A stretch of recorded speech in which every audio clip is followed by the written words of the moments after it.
Salam salam selamat pagi saudara yang dikasihi Tuhan Yesus. Saya menyapa bagi saudara semua yang ada di Indonesia dari Sabang sampai Merauke, baik yang di kota maupun yang di desa, dan saudara yang ada di Malaysia, di Sabah, di Sarawak, di Kuala Lumpur. Senang kembali menjumpai saudara pagi hari ini.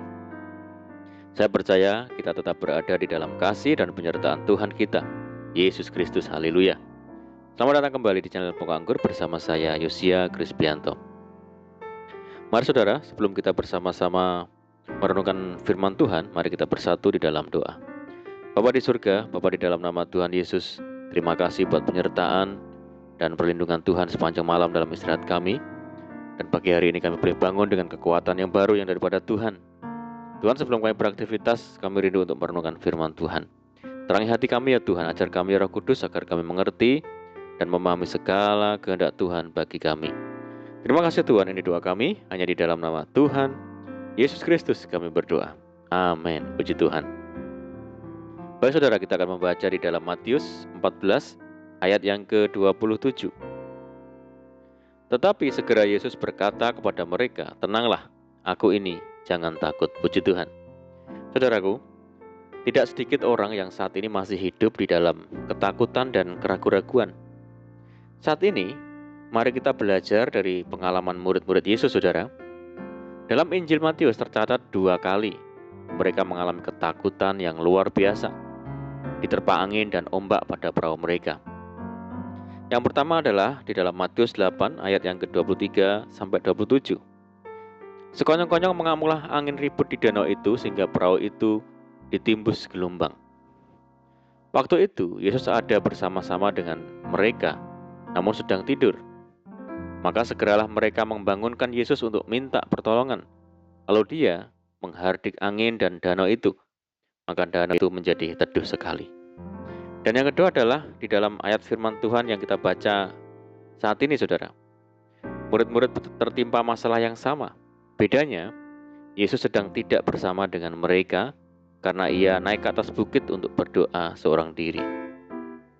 Jadi dalam pergumulan yang berat ini, mereka sepertinya harus berjuang sendirian, melawan badai dan ombak tanpa penyertaan Tuhan. Perahu yang mereka naiki telah berada jauh di tengah danau sehingga tidak mungkin meminta pertolongan kepada Yesus. Tidaklah mengherankan mereka menjadi sangat ketakutan yang kian menjadi-jadi ketika tiba-tiba mereka melihat sesosok manusia mendekati mereka dengan berjalan di atas air. Spontan mereka pun berteriak, "Itu hantu!" Mereka tidak menyadari bahwa yang berjalan di atas air dan mendekat kepada mereka adalah Yesus dan bukan hantu. Kemudian Tuhan Yesus menenangkan mereka dengan berkata, "Aku ini, jangan takut." Kata "aku ini" menunjuk tentang keberadaan Yesus yang adalah manifestasi diri dari Allah sendiri.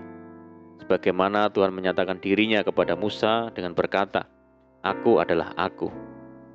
Hal ini adalah penegasan bahwa Dia adalah Tuhan yang sangat peduli, Tuhan yang senantiasa hadir di tengah-tengah umatnya untuk memberikan pertolongan. Dia adalah Immanuel, Tuhan yang selalu beserta dengan kita, bahkan penyertaannya atas kita senantiasa sampai kepada akhir zaman. Untuk membuktikan bahwa sosok yang berjalan di atas air itu Yesus, Petrus berseru kepadanya, "Tuhan, apabila Engkau itu, suruhlah aku datang kepadamu, berjalan di atas air." Kata Yesus, "Datanglah." Maka Petrus turun dari perahu dan berjalan di atas air mendapatkan Yesus. Sayang saudara, saat merasakan angin yang kencang, Petrus takut dan mulai tenggelam, lalu berteriak, "Tuhan, tolonglah aku." Saudaraku, ketika kita menghadapi persoalan hidup yang berat, seringkali kita bersikap seperti murid-murid Yesus. Reaksi pertama kita adalah takut, khawatir, dan bimbang. Padahal, kita tahu bahwa Tuhan sanggup menolong dan memberi jalan keluar untuk setiap persoalan kita. Tetapi kita tetap saja terpengaruh situasi yang ada.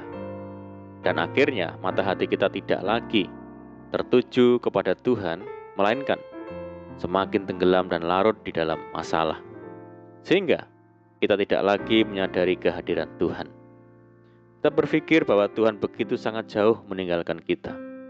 Padahal Ia sangat dekat, hanya sejauh doa kita. Firman Tuhan berkata, firman itu dekat kepadamu, yakni di dalam mulutmu dan di dalam hatimu. Seruan dan permohonan Petrus saat tenggelam benar-benar lahir dari pengakuan imannya kepada Yesus, saudara. Petrus sadar bahwa di luar Tuhan ia tidak bisa berbuat apa-apa. Kekuatannya sangat terbatas. Satu-satunya pribadi yang sanggup menolongnya hanyalah Tuhan Yesus. Saudara, di segala keadaan, bukan hanya saat-saat sukar dan bermasalah, seharusnya mata hati kita tertuju terus kepada Tuhan dan firman-Nya. Jangan sampai situasi di sekitar kita dapat mempengaruhi iman dan pengharapan kita kepada Tuhan. Ketika kita mulai terpengaruh, rasa takut dan bimbang menguasai hati dan pikiran kita, sehingga iman dan firman yang ada di dalam diri kita tidak dapat berfungsi secara efektif.